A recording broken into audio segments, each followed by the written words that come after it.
Okay.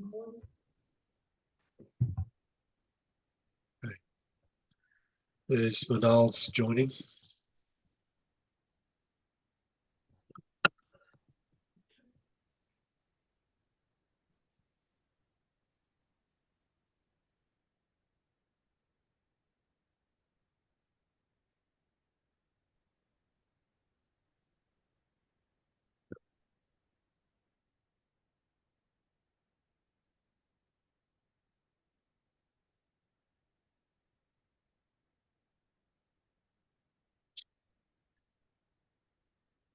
I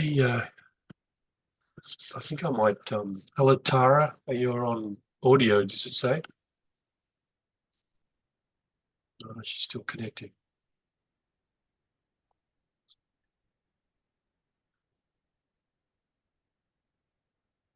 Hi, Tara. How are you? Yeah, good. How are you, Lee? Not bad. I think I might start. Marcus, is that okay with you? And because we're going to be fiddling around for 5 minutes anyway, and then hopefully other people will join while while I'm going through the initial stuff. So I'll just share my slides.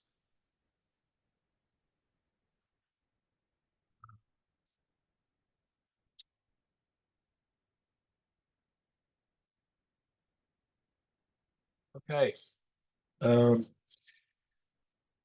So welcome everybody to this presentation today for the IQA, or the Data Quality Community of Practice. Before we start, I just wanted to note that this session is being recorded so that we can put it onto the resources later on, and people who couldn't make it today will be able to tune in and catch this presentation. Before we start, also, I wanted to just do an acknowledgement of country, something that we do in Australia. That we acknowledge. I want to acknowledge that I personally today am on the land of the Eora Nation, the Gadigal people, who are the traditional custodians of this land, and I acknowledge and pay my respects to elders past and present and emerging, and the extended Aboriginal community. If any of you want to acknowledge the land that you're on, the people, the custodians of land you're on, please feel free to do so. Today, we're going to hear from a presentation towards predictive precision care in the information era by Markus Lingman, who I'll introduce in a moment. I personally am leave it out. I'm the principal of Human Capital Alliance. I'm an introducer of today's session, and I'm one of the co-hosts, along with Beth and Paul, of the community of practice.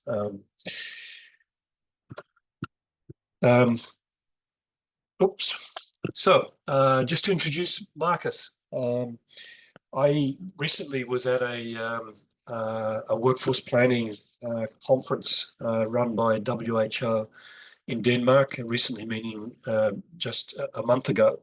And I met Markus there. He was doing a presentation. Actually, he was a key presenter.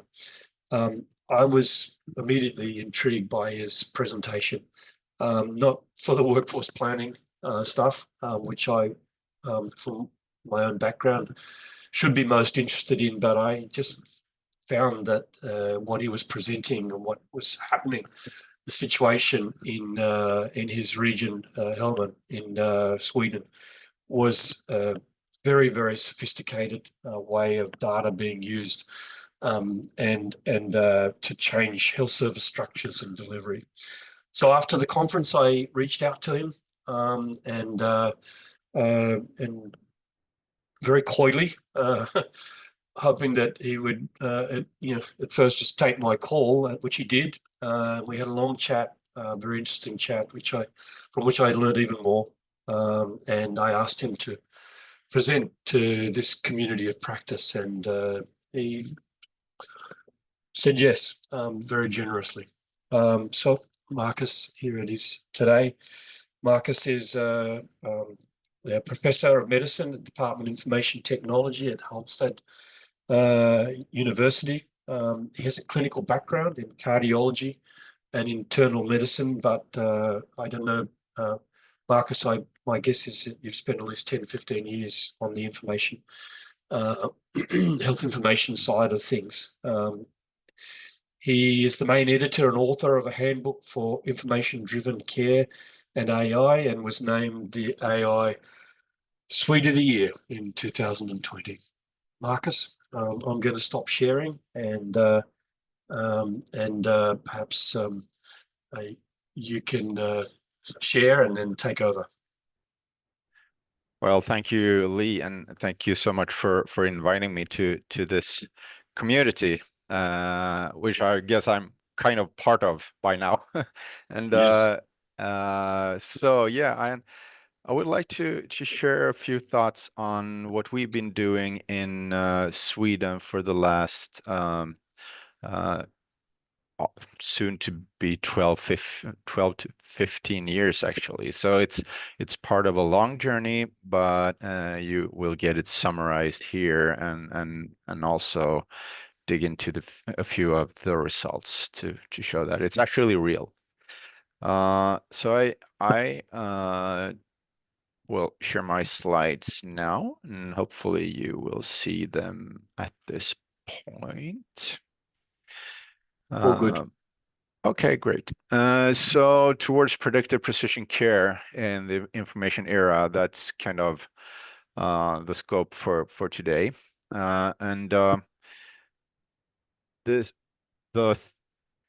The role that Lee was referring to, me partly leaving clinical work, was that I'm also the chief strategy officer of a region in Sweden.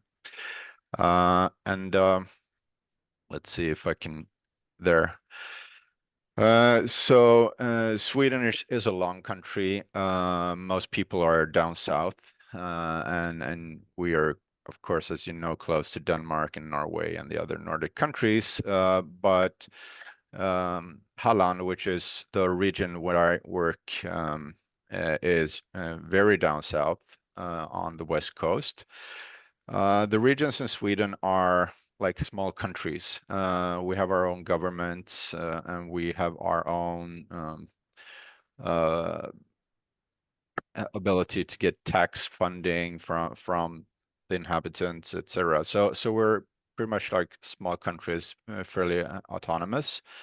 And we are also integrated care systems. So publicly funded to almost 90%. We have private providers, of course, also in the ecosystem, but we own hospitals, ambulances, outpatient care, GP offices, call centers, most, if not all, of the care chains, and that's one of the main messages for today, that's what we built on and profited on in a number of ways, and I will give you a few examples. So we're an integrated care system. We're not huge, but we have the same challenges in Swedish healthcare as we can see in most countries, and 10 years ago, a bit more, we told ourselves that we need to face reality. Basically, we cannot count on expanding stuff. That's what we see in many countries. In Sweden, that's a clear fact due to demographic transition, and we also expect demand to increase. Nothing new here, well known across the globe. Also due to the demographics evolving. We want to provide access to innovations. Our government or our politicians expect a lot of us in terms of being at the forefront of healthcare development, because we we have been there in Sweden for so long. We're a country of engineers. And we have usually in OECD benchmarking very good results in terms of healthcare quality, etc. So the politicians expect us to stay there and continue that improvement, and we anticipate an increased complexity. So being in an integrated care system makes that really, really clear how complex healthcare actually is. So what should we do? How do we approach this imbalance of needs and capacity? And what we've been focusing on in healthcare for many years is to improve or increase capacity, to increase the number of beds in the hospital, increase the number of doctors, increase whatever resource, human or non-human, that we have available. But we have not been focusing so much on the other side of the balance, which is needs. How do we approach the needs and balance those towards or against the capacity side? So we need to do both, and I think this is where we maybe contribute something to general knowledge and a few tools that we developed, and everything after this slide is based on the notion that we use data as much as possible. So we digitalized healthcare in Sweden around 2000, or in Halland in around 2005, 6, and from that on, everything is digitalized, and which produces huge amounts of data, and we wanted to take care of that data and turn that into information and insights, so that we could alter behavior or restructure our healthcare, if you wish. And that part, the latter part, is the tough part. So understanding what to do is difficult, but actually doing it is even more difficult. And we wanted to do that in a fact-based, data-driven or information-driven way, since we can do that in a digitalized world with the endpoints that matter to people: longevity, health, and trust. So those are the three endpoints for the patients. Since we're an integrated care system, we started bothering more about the patient journey or patient trajectory rather than what we do in the different silos. So in large parts of the world, many care a lot about the hospitals, how they produce, how they are in terms of quality metrics and other KPIs. But that does not, it does matter to patients, of course, but that's not the ultimate solution. The ultimate solution is probably the joint effort of the whole ecosystem that provides an endpoint or value to the patient that the patient actually cares about. And for that, you need to address the whole trajectory. And this is just a symbol of trajectory. And this is also where we started actively looking away from the silos, the budget silos, and all the other silos, organizational silos, responsibility silos, data silos, and reorienting all of that towards the patient and patient trajectories across all these silos. So this was an important pivot point. We also still have the silos, though. So we have, of course, the traditional hospitals and traditional ambulance services and traditional GP offices, but they are never measured in a solitary way. We always measure and understand their performance in relation to the setting they're in, the healthcare and the health ecosystem, but also the patient. So this is important. And one other aspect that is good to have with us is that the healthcare ecosystem itself is evolving. So it's no longer only the brick wall houses with the general practitioners in them, or the hospitals, or whatever very firm entities that we're used to. This and these are examples on the screen, are also part of the health ecosystem. And what you see on this screen is that all the examples are digitalized from the beginning. They never went the analog detour. They never had papers. So the information in the expanding or diversing health ecosystem is digital care per definition almost. And this needs to be integrated into the existing integrated care system.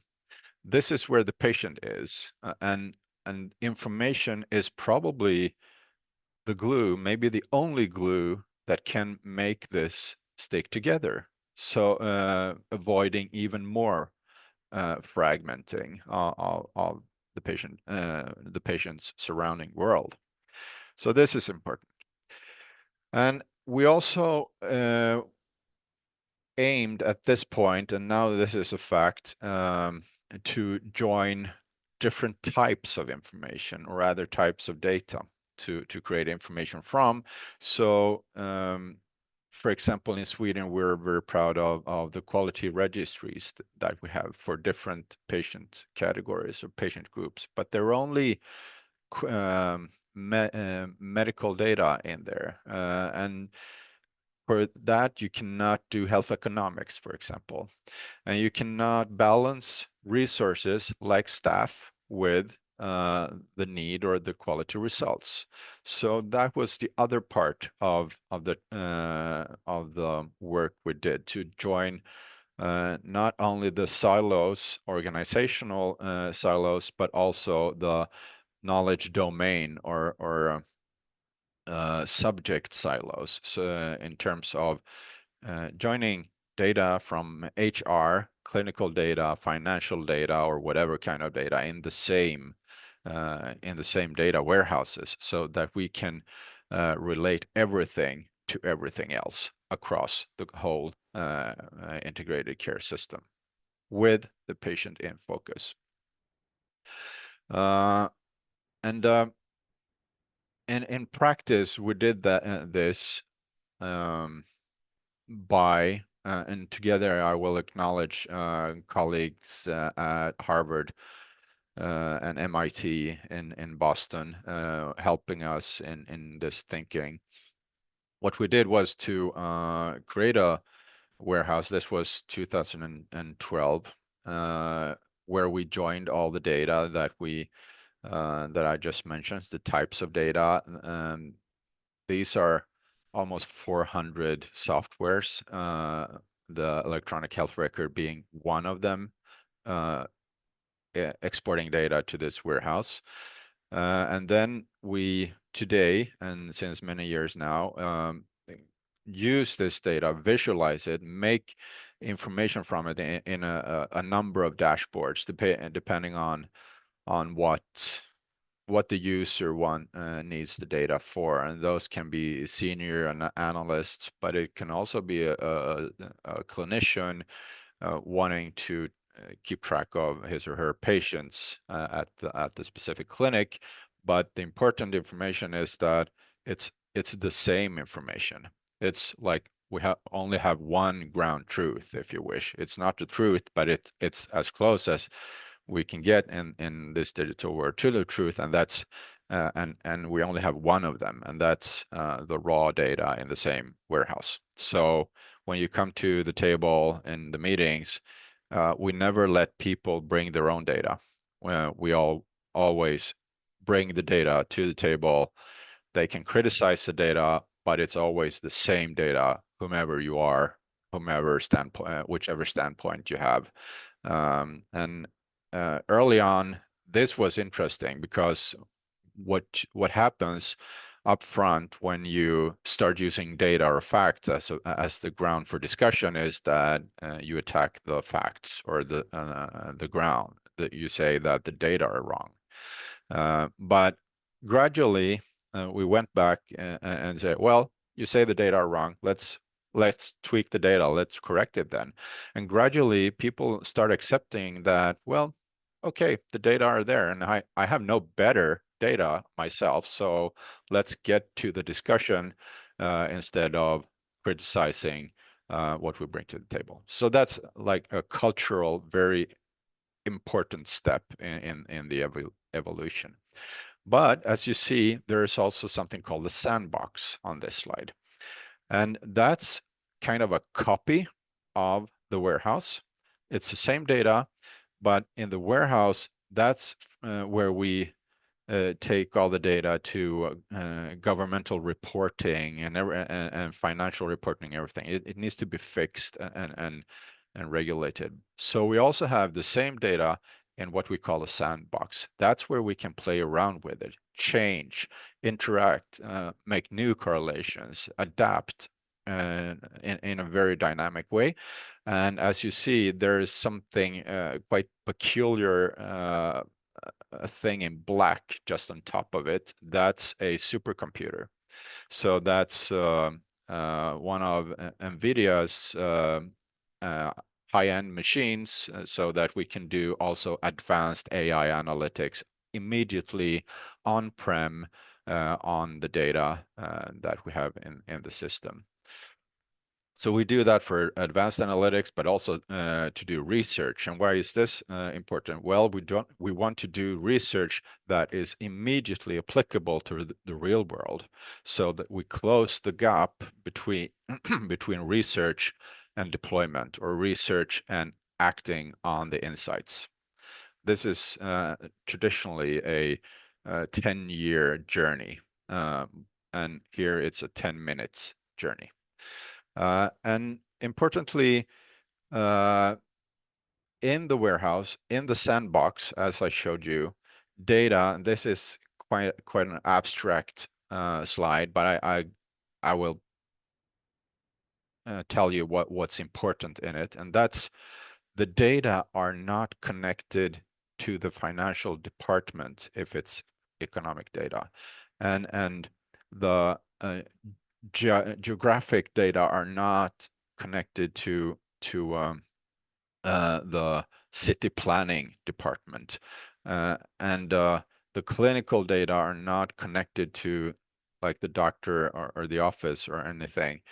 Every dot of information, piece of data, is connected to the patient that is subject to the encounter where it actually happens.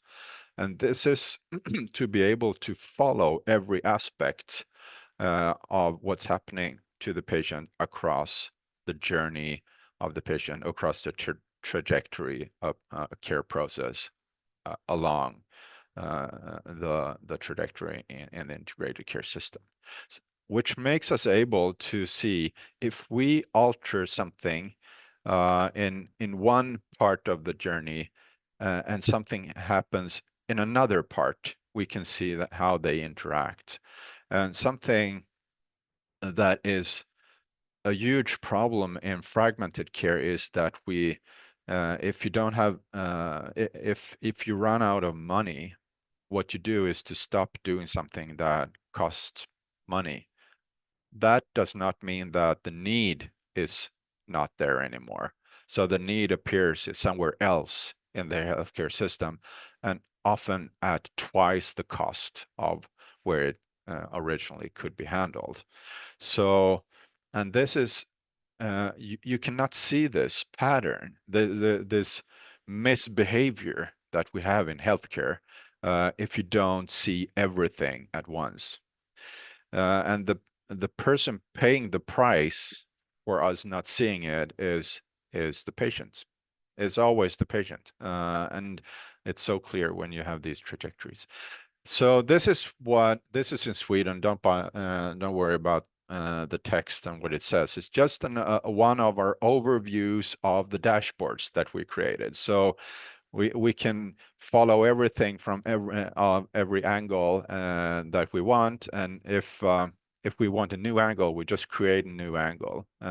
So to keep track of how nurses, for example, if we want to understand the importance of staffing in an inpatient ward and how it affects 3-month outcome in congestive heart failure patients. We create a dashboard for that specific, and we can follow that over time as well. So this is how we crunch the data. And this is not AI often. This is just classic business intelligence methodology. So with this, with these tools, we can now keep track of, and this is just a care trajectory that I came up with for illustrative purposes. A patient at your left being at home, having often maybe a chronic disease with an exacerbation,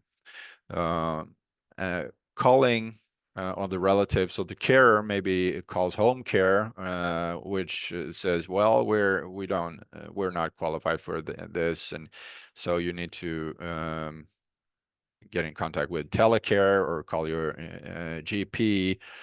The GP maybe say, well, I'm out of time for today, or I don't have time to see you, so you need to go to the hospital. So there's an ambulance transfer to the emergency department. And this is how things go on all the time in care. And the problem here is that the resource utilization is always on your right, the last parts of this trajectory. And on the arrow on your left pointing upward, it says resource utilization intensity.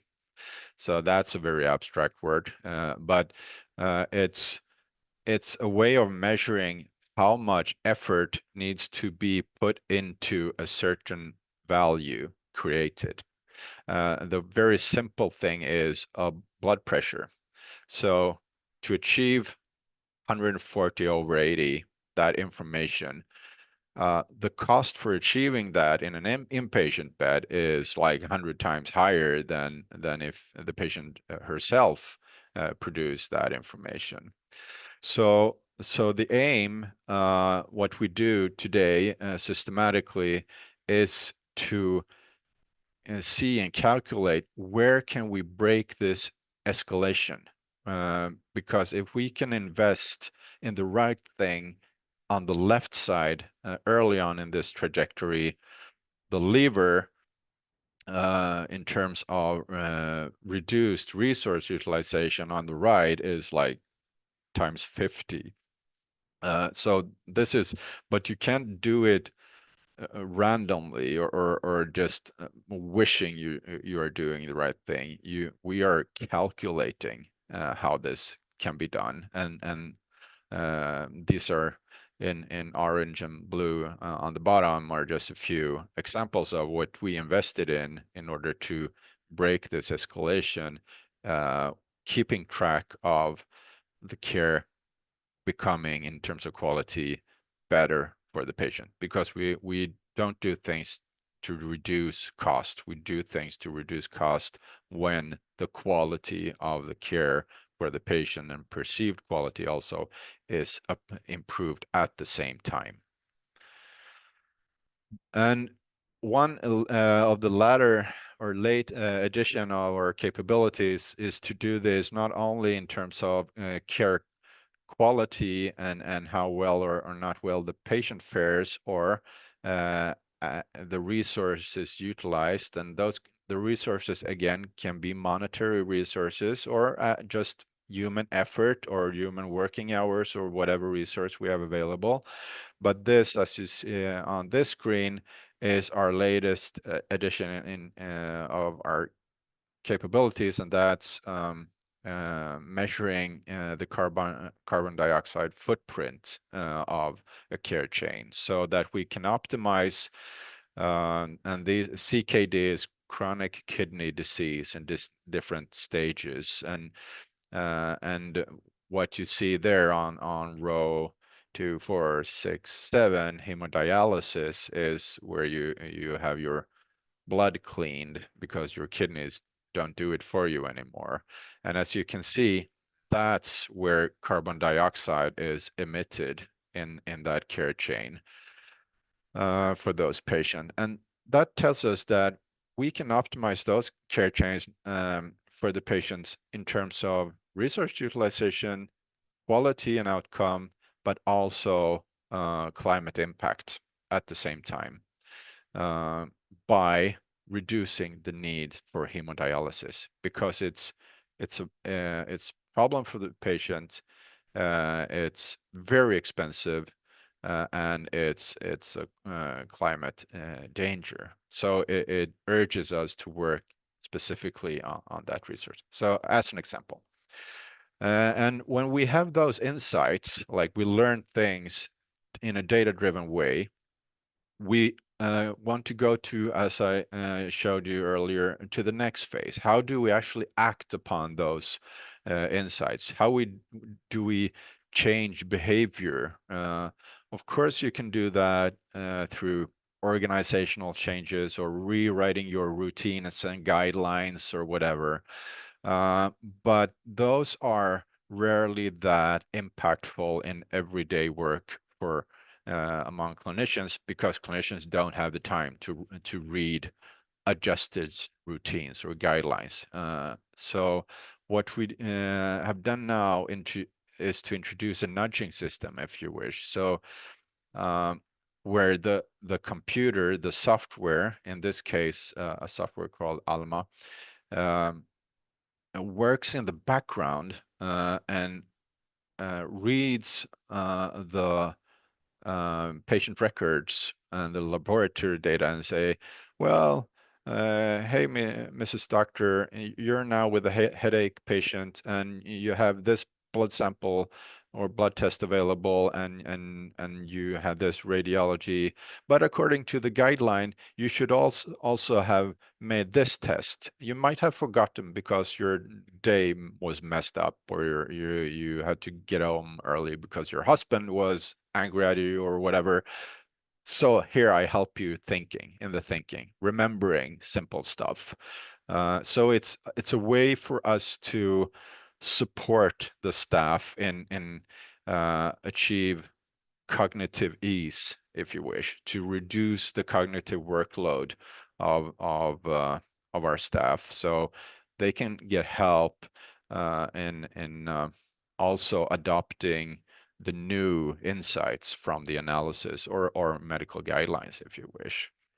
But I also mentioned artificial intelligence early on in this talk briefly, and that's where we have been also for the last increasingly the last 6-7 years.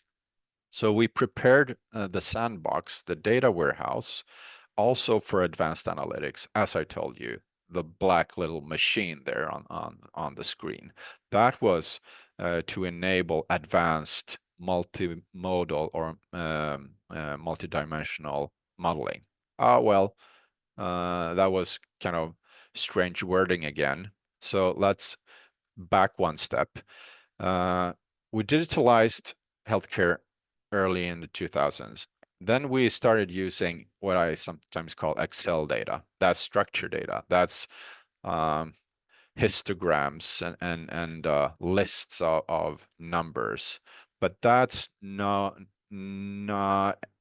that interesting anymore, because the world is much more complex than what you can fit into spreadsheets.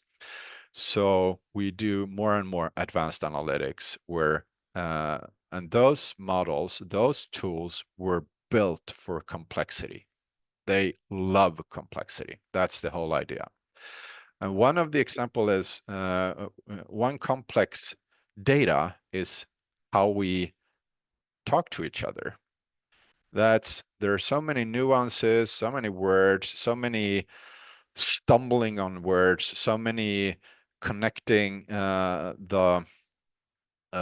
what you actually say in terms of words with what you say in terms of affection or the human layer that you put on top of the words you transmit. And so what we do now, and this is quite common around in Sweden right now, to decrease the cognitive load on the patient when she sees, or the doctor when she sees the patient, is that you have an ambient scribe in the background listening to the conversation and immediately in real time writing the electronic health record for them. And if the ambient scribe in the background hears that the doctor says, well, I need to refer you to radiology, it's picked up by the ambient scribe and the referral is prescribed and provided as a prescribed referral. So the doctor can look at the proposed referral and just say, well, it's okay, or add something that the ambient scribe missed, or a sick leave form or whatever. ICD coding is some. So this is AI working in the background and doing the administrative stuff for the doctor. And one advantage here is that it's ready when the patient leaves the room. Then all the administration is done with. This reduces the administrative time per patient by about 25%. So this is time that the doctor or the nurse, for that matter, or physiotherapist can direct attention towards the patient instead of towards the screen. But we have also traditional AI working in the background. These are two of our radiologists looking at CT scans for emboli in the lungs, and a few years ago they need to be two persons to look at every slide to ensure that you don't miss anything or so. And today they can work one doctor with one AI instead. So it's a reduction of 50% workload per radiology exam, and those are thousands per day in our system only. So this is also a way of reducing the workload for patients. Importantly here, the accuracy of the evaluations of the radiology slides increased because the AI never gets tired, and the quality is equal. So it's also a matter of equality. The patient is always subject to the same top performing AI. It's not like you were lucky you got the good doctor, but I had unluck and we're subject to the junior physician. So this is also a matter of equality in terms of care quality. And on the organizational higher level, we do data crunching with AI too, in order to understand how we optimize care trajectories, as I said earlier on. And this is one example. And this is also a slide to first scare you away, but then give you a second thought. Can there be something interesting in this abstract slide anyway? And yes, it is. So keep attention for just 30 seconds more and you will understand what that is. Because this is something we call explainable AI. This is where AI tells you how it achieved its result. And how does it do that? Well, on your in this slide is the result of a project where we try to understand why people come to the emergency department. Why do they end up there? And there are so many ideas on why that happens. Well, there was a car accident and the ambulance drove the patient to the emergency department. Okay, fine. But then there were all these other patients. They just went there. And why did they go there at this time? And why did they go to the emergency department, not to the GP office? And so we put over 1,000 features or factors or variables, or what you might want to call it, into the AI. And this is pretty simple AI, actually. And as you can see there, features like gender, age are important. Those are the list is in terms of importance of the separate features from top to bottom, but you can't see the bottom because there's another 1,000 features that we put into the model. So these are just the top 20 or so. And but what you could see on the third most important feature was missing RX. So what's that? Those are prescription not being picked up at the pharmacy, because we have pharmacy data too. So if you were prescribed a pharmaceutical and you did not pick it up at the pharmacy, we can see in data with the help of AI that that's the third most important factor for you having to go to the emergency department within 30 days.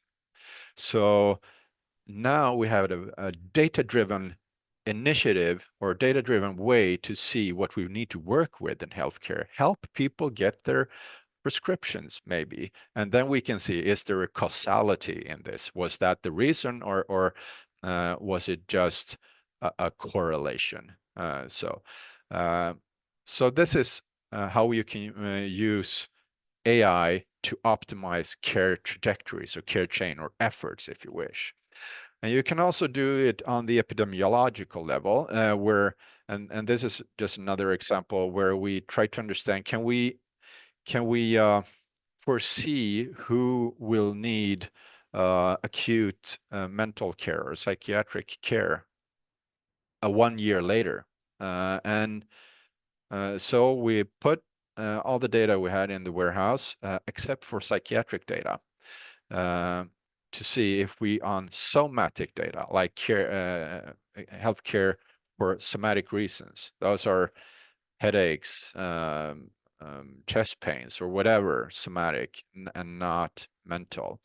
And based on that, we could foresee that this patient will end up in acute psychiatry in 1 year, but no one understands this by now. We could do that with a 94% accuracy.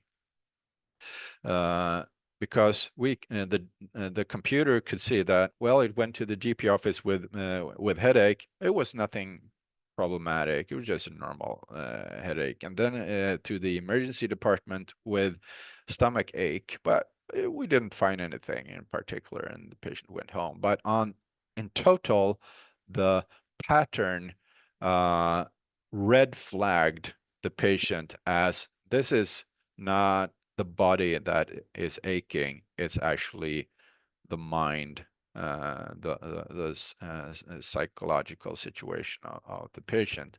And you will understand that in a year. But here's the data if you wanted to do something about it beforehand. So this has led us to a number of real efficiency improvements. In 2014, on your left, we had 602 hospital beds in our integrated system. We now have 419 inpatient beds. But as you can see on the graph, the occupancy rate has not altered a single percent. Actually, it's still 90% occupancy in the hospital, but we decreased 30% of our hospital beds. That's 30% less need for nurses. It's 30% less need for whatever resource that is connected to the in-hospital beds. We did this while the population increased by 11% in our area. which means that if we would have just increased the capacity, the resources in our system according to the increase or in parallel with the increase of the population growth, we would have needed another 263 inpatient beds, and we today have 419, which means a lot of staff that we can now use for other important things, or if we can't find them, we will not have a lack of them. So this is just a fast overview of what we've been doing. And if it sounded easy, I'm sorry, because it has not been easy, but it sounds easy when you summarize it in 35 minutes. Well, 12 to 15 years doesn't sound like that would be easy to me. And I can certainly understand it. And I'm really glad that this is the second time I've seen this presentation, or almost completely. And I was able to pick up a lot more workforce elements this time. So I'm very glad. Thanks, Markus. Does anyone have any questions or comments that they want to make? Yes, I'm really interested in the establishment of the original data warehouse, and it comes down into across the care system of people describing an item in the same way. So did you do a lot of work in terms of data dictionaries, common definitions of service? How did you handle that issue? Yeah, so the informatics of all this is super important. And what we did early on was that if you want to be part of our integrated system, being a private provider or a public provider, you need to use the same electronic health record. So which solves a lot of that problem. And we are also the custodians, like the region stores the data also for the private providers. We don't use it for other stuff than what's in the contracts, etc. But it's here. So at a point in time where we agree to use it for understanding like quality of congestive heart failure patient trajectory, then the data is already there, the formats are already there, so we can just do it when we agree on upon doing it. Mm-hmm. I wanted to ask a question going back to the slide where you showed the payoff from using the ambient scribe. We've got beginning to use ambient scribes in the healthcare system, and we don't have the sort of integration you've got, but we're getting there. And I'm just really interested in the ambient, where you found the biggest payoff for using the ambient scribes, because, for example, because the system's not sort of controlled from any central point in where in my home state anyway. So a medical specialist, for example, the specialist, they might pick up an ambient scribe, but so is it in specialist care? Is it in the hospital that the ambient scribe gets the most payoff, or is it in general practice? General practitioners, to me, just from the work that I've done being on the data governance committee for an organisation here in New South Wales that's doing some of the integration, general practitioners are usually pretty well organised in the sense of saying, you need a referral letter, here it is. The ambient scribe's almost kind of not needed because they're so well set up about hitting the button, press, give me a referral letter, here's the name of the doctor, in it goes, So I just really was interested in where's the biggest payoff likely to be for having the ambient scribe do the sort of stuff that you were describing, which is fantastic, I've got to say. And for telling them to not forget to look at a certain test, and the nudge factor that you showed just before that, you know, is it in the hospital care, is it in the general practice, or is it in the specialist care? Yeah, so the fastest scale up that we see in Sweden on ambient scribes is in primary care, general practitioner's offices, and that might be driven a little bit when we see how primary care works in different countries.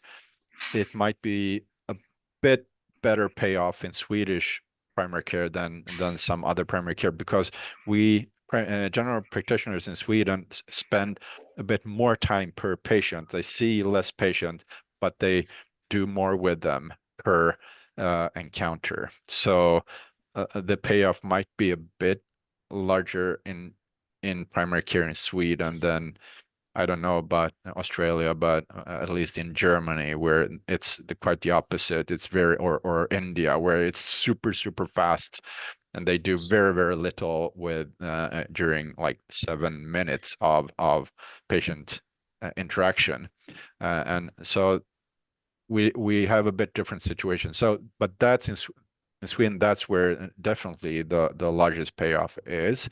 And the second largest is in specialist outpatient clinics. So that could be at the hospital or outside the hospital, but where you have like fairly routine kind of units.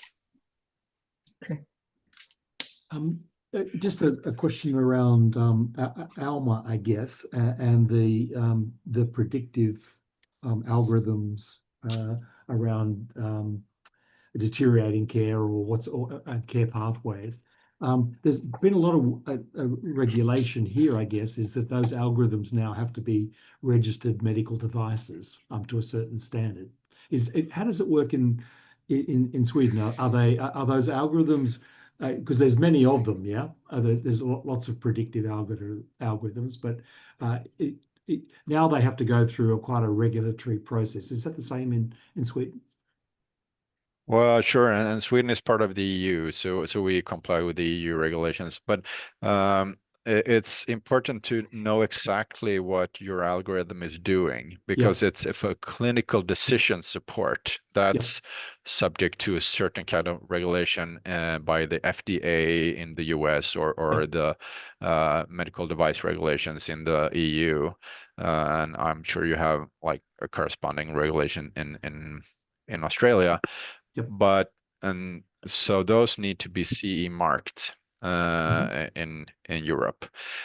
If they are not on the individual patient clinical decision support systems, then the regulation is much looser. So, but importantly, the responsibility in Sweden and the EU still sits with the clinician. Right. So the clinician can actually use CE marked or not CE marked if they understand the tool good enough. They are responsible for whatever tool they use, and this is strengthened. This way of thinking is strengthened by the new AI Act that is being ratified in the EU at this point, which says that if you're going to use AI tools, you need a certain level of AI literacy.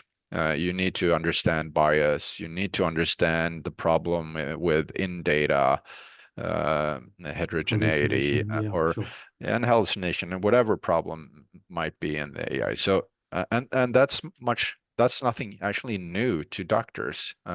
We always need to understand the risk of using a scalpel or whatever tool. So it's just the tool is the toolbox is newer. So that's the difference. Yeah. Is anyone else other than Paul or Beth want to ask a question?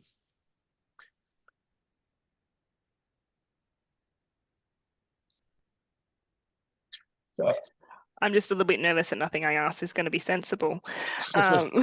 My brain is exploding a little. I guess I'm interested from an allied health perspective. yeah, are people doing work in allied from an allied health perspective, or is it all melded in with everything? I'm not sure if that's making sense. Yeah, I think I get it. So all these tools, the AI, they are there to support 90% and not replace. So and the situation in healthcare for doctors, nurses, or all staff is quite stressful. So when they get cognitive offload, they are super happy. And the danger is almost on the opposite side. They want to get things automated because so they don't need to think about it at all. But that's not where we are right now. So we're bridging between technology and human capacity, and what we're thinking a lot about is how do we optimize the human aspects so that the humans do what humans are good at, and that's prioritizing, and that's like understanding what's important to you as an individual, because that's and values. That's nothing we should leave to OpenAI or Anthropic or any of those. So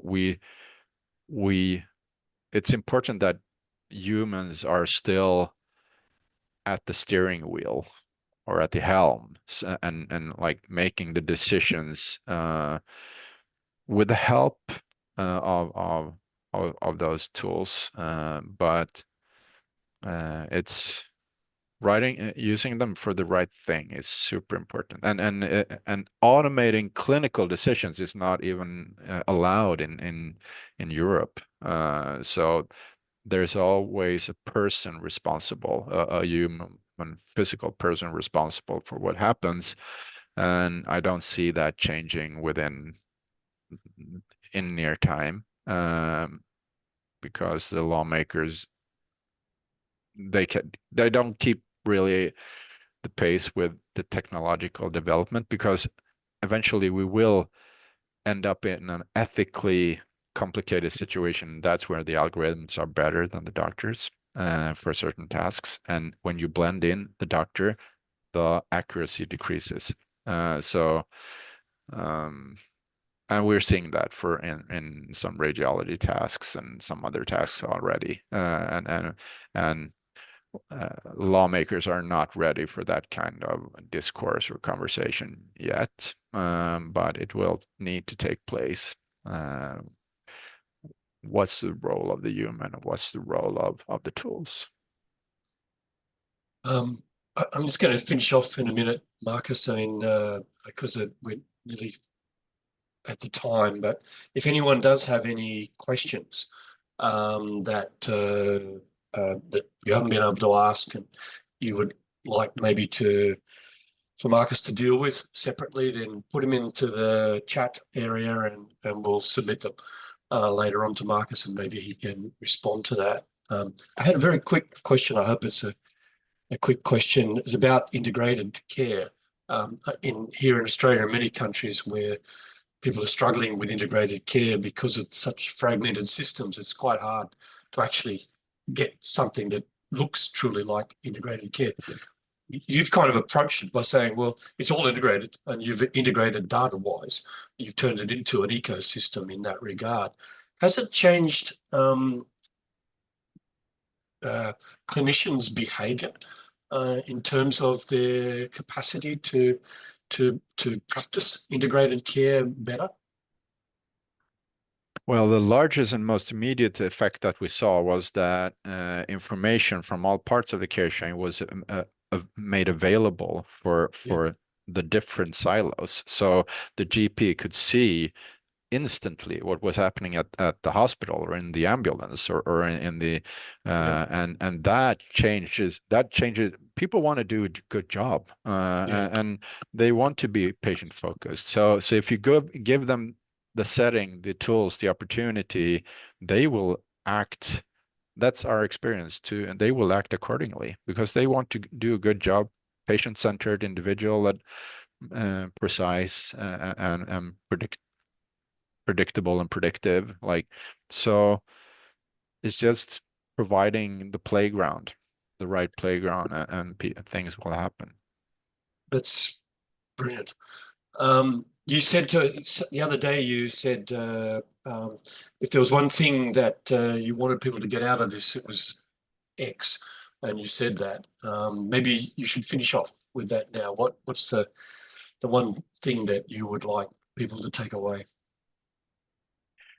I would like people to understand that healthcare is complex, and if we don't embrace that complexity, we will still continue in this silly simplification of the world, and the patient will pay the price. They are already doing that, and so it's up to us. And I'm from natural sciences, and to me, this is such an opportunity, because the laws of nature we can't alter, but what we do as humans and how we agree to provide care in society, that's up to us. And if we don't do that, to me, that's saying someone didn't want to do that, because there's no law of nature telling us that this cannot be done. And this was an example that things can be done.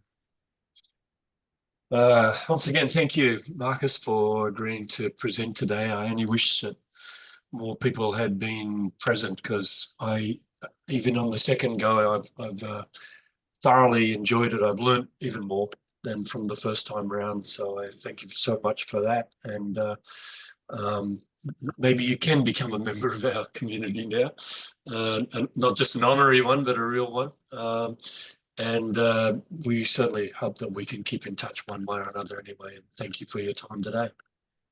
Thank you for the opportunity. Yeah, and thanks everybody else for coming, and hopefully we'll see you again.